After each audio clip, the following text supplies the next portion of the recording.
জয় গুরু, নমস্কার সবাইকে।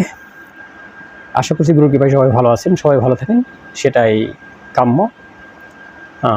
গুরু যেন সবাইকে ভালো রাখে সে আশায় সবসময় ব্যক্ত করি, গুরুর কাছে সেই প্রার্থনা করি। এবং আমার জন্য আপনারা একটু আশীর্বাদ করবেন, গুরু যেন আমার এই স্থূল দেহকে, এই দেহ লয় হওয়ার পূর্ব মুহূর্ত পর্যন্ত ভালো রাখেন।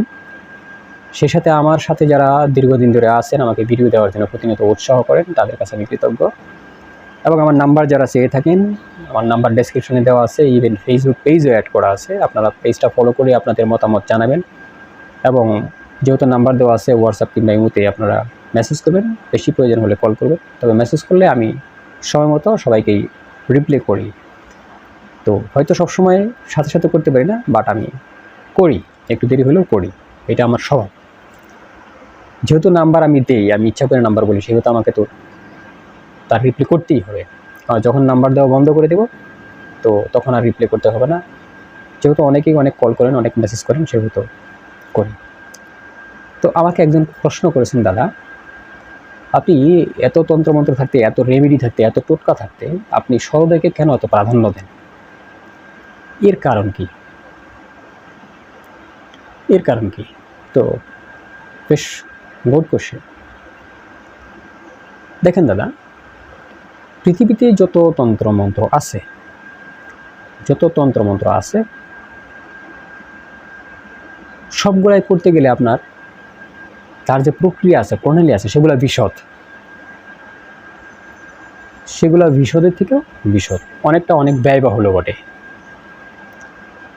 অনেক ব্যয়বহুল। তো দেবাদিদেব শিব যখন এই সরোদয় শাস্ত্র বা সরোদয় জ্ঞান যখন দেব পার্বতীকে দেন, উনি কিন্তু এই চিন্তা করেই দিয়েছেন, মানুষের হিত কল্যাণের চিন্তা করে দিয়েছেন, যে কলির মানুষ এত কিছু করবে, কিভাবে করবে, তার যে ব্যয়, যে কোনো একটা অনুষ্ঠান করতে গেলে, রাজস্বিক সিদ্ধি অর্জন করতে গেলে, তামসিক সিদ্ধি অর্জন করতে গেলে, তার যে একটা ব্যয়, তার যে একটা প্রণালী, সেটা সবার পক্ষে বহন করা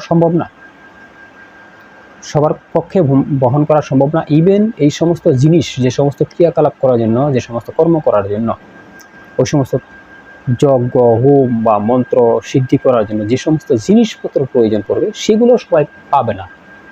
এবং অনেক জিনিস আছে, অনেক ক্রিয়াকর্ম করতে গেলে সেগুলো লুপ্ত, নাই, এখন পৃথিবীতে নাই বললেই চলে। তো এই যে জিনিসগুলো আপনার প্রয়োজন পড়বে, আপনি একটা যজ্ঞ করতে গেলে, সেগুলো তো আপনি পাবেন না। তো না পাইলে কি করবেন? আপনি তো ওই অনুষ্ঠান করতে পারবেন না। তো ওই অনুষ্ঠান যদি করতে না পারেন, তাহলে আপনি যে সমস্যাটায় ভুগছেন, সেটা কি উত্তরণের কোনো রাস্তা নেই?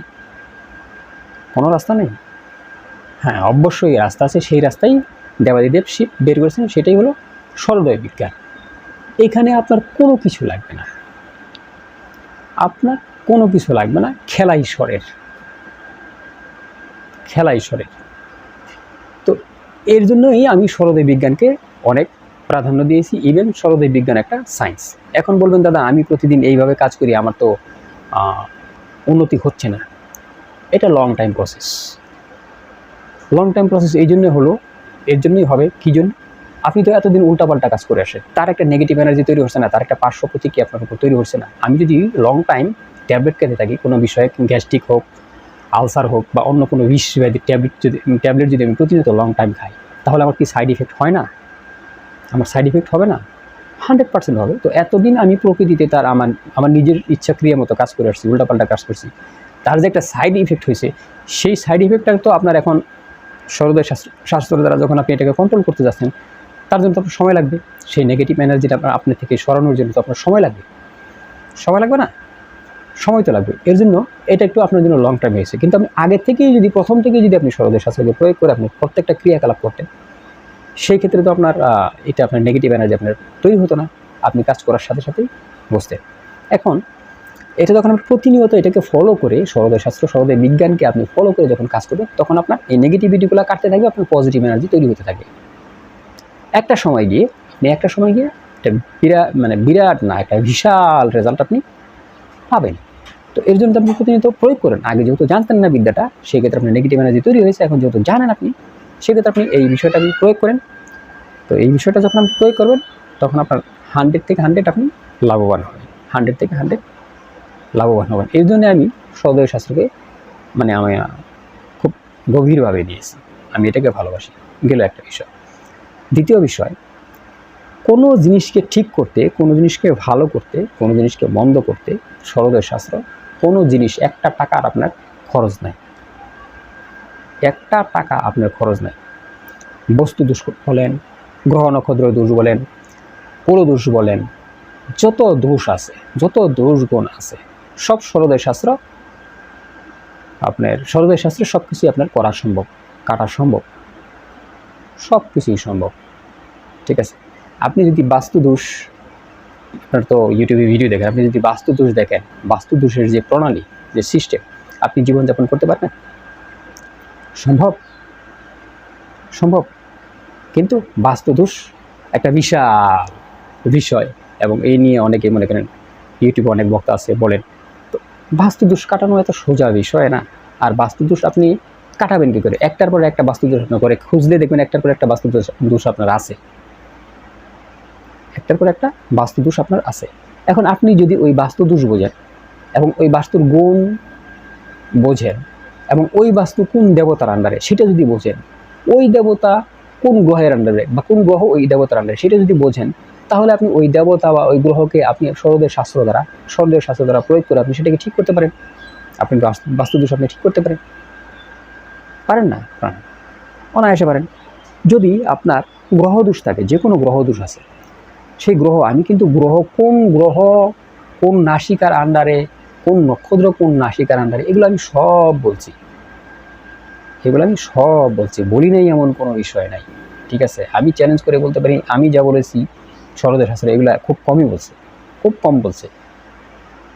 তো ধরেন আপনার গ্রহ দোষ আছে, আপনার গ্রহ দোষ আছে, সেই ক্ষেত্রে গ্রহ দোষও আপনি সরোদয় শাস্ত্র দ্বারা ঠিক করতে পারেন, গ্রহ দোষও আপনি সরোদয় শাস্ত্র দ্বারা ঠিক করতে পারেন।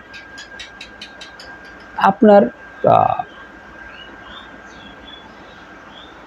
কাল দোষ আছে, সেটাও আপনি ঠিক করতে পারেন। কি ঠিক করবেন বা কি করবেন, এখানেও সরোদয় শাস্ত্র আপনার আম লাগবে না, আপেল লাগবে না, জাম লাগবে না, কলা লাগবে না, ঠিক আছে, আতপ চাল লাগবে না, দুধ লাগবে না, বড় ব্রাহ্মণ লাগবে না, ব্রাহ্মণের ফি দিতে হবে না। কোনটা ভালো? কোনটা ভালো? হ্যাঁ, এর জন্য সরোদয় শাস্ত্র আমার কাছে শ্রেষ্ঠ, আমি শ্রেষ্ঠ বলে জানি। এটা তো হলো পার্থিব বিষয়। আর আধ্যাত্মিক বিষয়ে উন্নতির জন্য, আধ্যাত্মিক উন্নতির জন্য সরোদয় শাস্ত্রের উপরে কোনো, সরোদয় জ্ঞানের উপরে কোনো জ্ঞান আমার জানা মতে, ঠিক আছে, আমি ওগুলোকে ওইরকমভাবে প্রাধান্য দিই না, এটাকে যতটুকু প্রাধান্য দিই। কারণ এই স্বরের উপর বহন করি প্রাণবায়ু চলে। প্রাণবায়ুকে কেউ আত্মা বলে, কেউ ব্রহ্ম বলে, কেউ পরম ব্রহ্ম বলে, কেউ হিরণ্যগর্ভ বলে, অনেকেই অনেক নামে ডাকে, একটা জিনিস অনেক নামে ডাকে। তো যেহেতু এইটার উপরে ভর করে সেই চৈতন্য শক্তি চলাচল করে, তাহলে এইটাকে তো আমার জানার সবচেয়ে আগে প্রয়োজন। এটা তো সাক্ষাৎ, এটাকে জানা আমার প্রয়োজন না? তো আধ্যাত্মিক উন্নতি করতে চাইলে, আত্মমুক্তি করতে চাইলে, মোক্ষ লাভ করতে চাইলে, প্রাণ ছাড়া তো আপনি, মানে এই বায়ু ছাড়া, স্বর ছাড়া তো আপনি বুঝতেই পারবেন না, চলতেই পারবেন না। এই গেল এক কথা। দ্বিতীয় কথা, এই বায়ুই মাত্র একটা জিনিস যে ব্রহ্মাণ্ডের সকল জায়গায় যেতে পারে, যে ব্রহ্মাণ্ডের সকল জায়গায় যেতে পারে, ঠিক আছে, বিভিন্ন আকৃতিতে সে যেতে পারে। তো সেই ক্ষেত্রে আপনি যদি পৃথিবীর সাথে আপনি কানেকশন তৈরি করতে চান, তাহলে আপনার বায়ু লাগবেই। আর এই বায়ু, এই বাতাসই হলো একটা জিনিস, ঠিক আছে, যার কাছে ব্রহ্মাণ্ডের সকল খবর আছে। কোনো খবর আপনি জানতে চান, নিতে চান, দিতে চান, আগে মুনি ঋষিরা খবর লেনদেন করতে কীভাবে? সরোদয় বিজ্ঞান প্রয়োগ করে। তার ফ্রিকুয়েন্সি সে জানতো, আমরা জানি না, সে বলতে পারতো। এখনও সরোদয় শাস্ত্রে ওই ব্যক্তি কী ভাবতেছে সেগুলো বোঝা যায়, জানা যায়। খুব একটা ডিফিকাল্ট না, বেশ কিছুদিন তপ সাধনা করলে উনি, সামনের ব্যক্তিটা আসে কি বিষয়ে সে চিন্তা করতেছে এগুলো বোঝা যায়। আপনি যে বিষয়টা বলতেছে সেই বিষয়টা ওনার হবে কি হবে না সেগুলো বলা যায়, ঠিক আছে। উনি মানে যে সমস্ত প্রবলেমগুলো আছে, ওই প্রবলেমের যে বিষয়বস্তু, সেগুলো সরোদয় শাস্ত্রে সম্পূর্ণভাবে বলা যায়। এর জন্য আপনার ওই ভূত পেতনি, ডাকিনি, যোগিনী, কর্ণপিশাচিনী এগুলো সাধনা করতে হবে না, এগুলো সাধনার কোনো প্রয়োজন নাই। সরোদয় জ্ঞান, সরোদয় বিজ্ঞান হচ্ছে এত বড় একটা জিনিস। তো সেই ক্ষেত্রে আমি সরোদয়কেই প্রাধান্য হিসাবে নেব, অন্য বিষয়কে তো প্রাধান্য হিসাবে নেব না, ঠিক আছে, অন্য বিষয়কে প্রাধান্য হিসাবে এর জন্য নেওয়ার মানে নিতে হয়। আর সরোদয় শাস্ত্রে আরেকটা জিনিস হলো, যেটা আমার কাছে সবসময় ভালো লাগে, যখন স্বরকে খেয়াল করা হয়, শ্বাস প্রশ্বাসকে যখনই খেয়াল করা হয়, তখন অনুভূতিটা সম্পূর্ণরূপে চেঞ্জ হয়ে যায়। সাধনায় বসে অনুভূতিটা সম্পূর্ণরূপে চেঞ্জ হয়ে যায়। এই যে বিষয়, তো সরোদয়কে তো ভালো লাগবে, সরোদয় বিজ্ঞানকে তো ভালো লাগবে। এর জন্য সকল শাস্ত্রের ঊর্ধ্বে সরোদয় বিজ্ঞান, কোনো কিছুর প্রয়োজন নেই। সরোদয় শাস্ত্রে আপনাকে আমি এখন বেশ কিছু কথা বলি। আগে মুনি ঋষিরা অভিশাপ দিত, বর দিত কীভাবে? অভিশাপ বর কীভাবে দিত? সরোদয়কে প্রয়োগ করে। তারা জানে কখন অভিশাপ দিতে হয়, ঠিক আছে, কখন বর প্রদান করতে হয়, সেগুলো তারা জানে, সেগুলো প্রয়োগ করে তারা দিত। আমরা জানি না, বিধায় আমরা দিতে পারি না। হয়তো তার সাথে দু একটা বীজ জুড়ে যেত, ঠিক আছে, বীজ জুড়ে যেত হয়তো, সেটাও আমরা প্রপারভাবে জানি না, বিধায় আমরা করতে পারি না। এর জন্য সরোদয় শাস্ত্র, যদি কোনো ব্যক্তি সরোদয় শাস্ত্র ঠিক মতো শেখে, তার অন্য কোনো বিষয় শেখার ওরকম কোনো প্রয়োজন পড়ে না। তো আজকে এই পর্যন্ত। জয় গুরু, নমস্কার সবাইকে।